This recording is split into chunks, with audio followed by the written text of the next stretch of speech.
My name is Minty Bets, and I am joined by UFC featherweight champion Alexander Volkanovski. We're doing a little look ahead at UFC 321 in Abu Dhabi.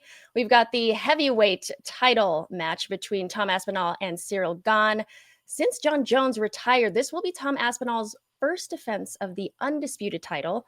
As for Gane, he has had the opportunity to fight for the belt, but has come up short in the past. Now, Alex, do you see this fight as a turning point in the heavyweight division?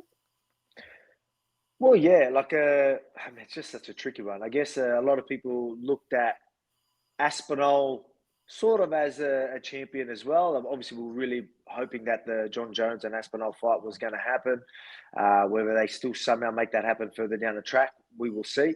But yeah, this is definitely a defense, and it feels like a defense. Like I said, I've always looked at Aspinall, who was obviously going to fight the top guys until Jon Jones and him face. So I've always looked at him as a champion anyway. That's the whole point of interim as well. You know, if someone's injured or someone's out, they're looking after the division. So I think that's fair. And you know, the circumstance I was under, I think it's fair to say that he was pretty much the champion as well. So I'll leave it at that. You know what I mean? I don't want to be too controversial with that. But yeah, again, Tom Aspinall, impressive.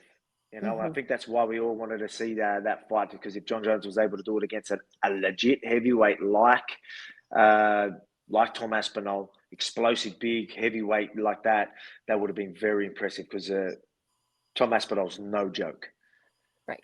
I totally agree. Now, both fighters are unusually fast for this weight class. Aspinall hasn't had to go deep in UFC fights at all. Do you think experience in longer fights favor Gane, or is Tom too dangerous to let it go on too long? I think he is too dangerous, but you know, he's got a great team behind him. You could see that he puts the work in. You know, he doesn't muck around. Even though he's champion now, you know, hasn't gone to his head. I guarantee you, he's doing what he needs to do and improving himself. So as long as you're doing the preparation, yeah, it's best to have that experience in the actual octagon, because you are going 100%. In sparring, you can't. You know, and he's a very explosive guy. Is he going to feel it that little bit more? Yes, but he's got such good wrestling. If he starts to get a little bit tired, he can slow things down with his wrestling and that. I'm a big fan of Gane. I think he's got great striking, very good technical striker. You know, he's very good like that. Good fight IQ on the feet, but I just think Tom Aspinall's explosiveness and you know, he's just going to be a little bit too much. You know, I think he Yeah. still needs to be a little bit careful coming in and just wanting to just blow Gane out of the water, because you know, Gane will be ready to, you know, maybe counter and that as well. He's going to have good distance, so he might be a little bit harder to find, but because of the wrestling and all that, I think he can definitely get the finish in this one. All right. Now, I think I know who you're going to pick, but who do you believe is going to win this heavyweight title? Yeah, I think it's going to be Tom Aspinall. Again, big fan of Gane. I think a great striker, very technical striker, but we don't get to see too much of Aspinall's wrestling, because he just blows everyone out of the water straight away and with his striking. You've seen it a little bit here and there, but I think his wrestling and grappling is legit. So, you know, I think we might see a bit of that in this fight, and I think you will be impressed. So I think it could be an early finish, especially if he takes it to the ground. All right. Now, official fights aside, I got to ask you, some hypothetical questions. Now, if the UFC made a tag team MMA match, which fighter would you pick as your partner? All right, well, there you go.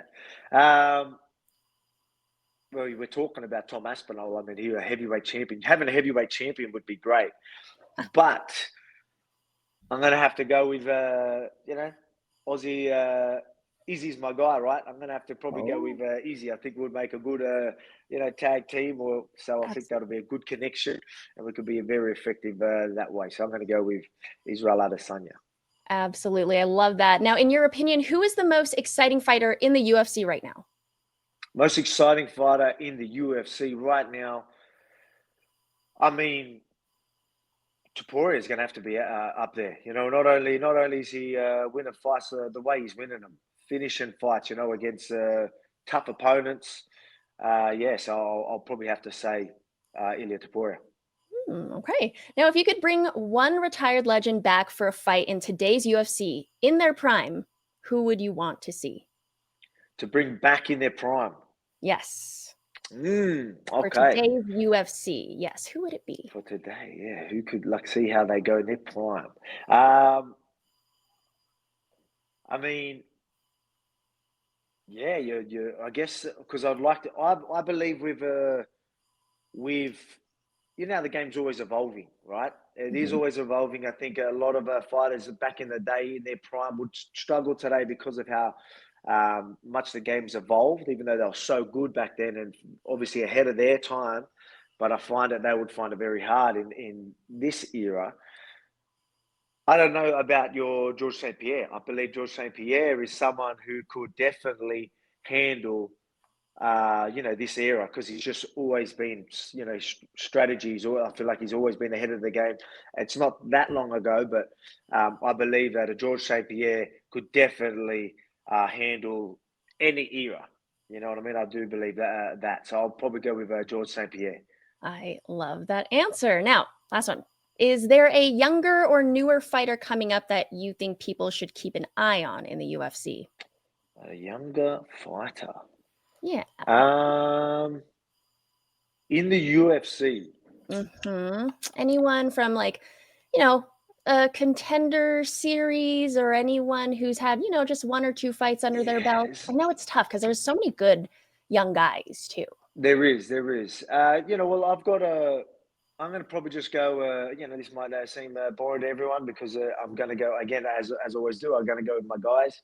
But I'm going to say Colby Thickness. So he's a training partner of mine, and I've been training with him since, mate, he was a little kid. He's just been hustling and getting into the gym and just the work ethic that kid has, and he's just getting better and better. And now he's really starting to come into his own. I think you're just going to see him grow in this sport so much. As soon as he starts, he's going to get that big win. Oh, this is probably going to come out after that fight. So he would have already had the win, and you've already got your eye on him. I'm going to say Colby Thickness. Alrighty. Now let's talk a little boxing. Jake Paul All was right. set to fight Julio Cesar Chavez Jr., and now he's going to take on Gervonta Tank Davis. Do you have any initial thoughts on this matchup? And if Tank wins, how much does this fight improve Paul's standing in the boxing community? I mean, I don't think people realize how I know Tank's obviously way smaller, Mhm. tiny compared to Jake Paul, and a lot of people are like, it's what's this? But I train with bigger people all the time, and when you've got, especially if the skill difference is like that, and then you get some guys that can just handle, they're defensive enough, they're strong enough and durable enough to handle a bit of extra weight, and their strategy is good enough to avoid those sort of strikes. So a lot of people are just going to count Tank out purely on his size, but he's an incredible boxer. He's one of the best there is. So I don't think people understand that this is still a very, very, very tough fight for Jake Paul. And I guarantee you, Jake Paul knows that. Jake Paul knows that he's going to be in for a real tough fight. Tank isn't going to be easy to hit. He's still going to have to be, he's smaller. He's still going to have to be careful of them big shots coming over the top. If you really try and bully him, last thing you want to do is get knocked out by the smaller guy, which can definitely happen because Tank is no joke. Really, no joke. But I think, again, people underestimate Tank, but I think people underestimate Jake Paul as well. I think he is taking this sport serious. He really is. He is someone that trains like a professional. I've actually been over there and was able to see him training and to see his schedule. He's training every morning, every afternoon, and just like a professional athlete, doesn't do much outside of just training and getting ready. So he really does treat it the right way. And strategy. I think he plays it usually safe. He's obviously got bigger hands, but he doesn't take unnecessary risk. I think he's got some decent fight IQ for someone who's been in the sport for as long as he has. And I think he's going to have to approach this fight right. I think he can use his weight, but use his weight the right way. And I think he's going to understand that and try and make it a bit more of use his weight, defensively, get in positions where he can sort of rough him up safely. Because, again, if he just comes thinking, I'm just going to blow this small guy out of the water, I think he gets caught himself. But I reckon he knows that. So this is going to be tricky. The massive size difference he's obviously going to play like if Tank was that little bit bigger, I would have to lean towards Tank a lot. But I still, man, what's the size difference? I think the size difference is, I remember just seeing it, like they did a face-off, and it is ridiculously so much bigger. But I mean, it is still for me very, very hard to pick because I think Tank is that good. And credit to Paul, because a lot of people aren't going to be able to go, what do you mean he's fighting a smaller guy? Credit to Paul, because there's a high risk and like not much reward beating the small guy, right? You know what I mean? Like it's because everyone's going to be, if you do beat Tank, everyone's going, yeah, he's half your size. But I guarantee you, Jake knows that this is going to be a very, very, very tough fight, and he's still taking it and still putting, his career on the line here. So, man. Also, I want to say that Jake Paul is 6'1" and Davis is 5'5". That is a huge height difference. Yeah, exactly. And weight difference. And it is. Yeah, and a big 60 to 70 pound weight difference, it says. So yeah, and I'm still saying that this is a pick and fight for me. So that's you know what I mean, which a lot of people are going to be what? Because again, I just know from my experience, even when it comes to a lot of people, like, oh yeah, if you're versing bigger guys, the wrestling is just it's just different. Yeah, like it obviously is, but if you got a better understanding of the game and you are that good, like if I just get a heavyweight that is half decent fighter, but not the best. All right, if I get the best heavyweights, all right, it's going to be too hard. But if I get guys that are good, even in the UFC level, I can still handle their strength and all that because of my technique and all that and my understanding. Like, you'll be quite surprised. So I know this from experience, that I know that smaller guys can handle bigger guys if you know what you're doing and you are that good. Tank is that good. So I believe this is a much tougher fight than most people think. And it's hard for me to even pick someone right now. yeah. But I will just go with Jake Paul because I think he's going to play it safe. Even though he's a bigger guy, I think he's going to play safe enough to win a decision.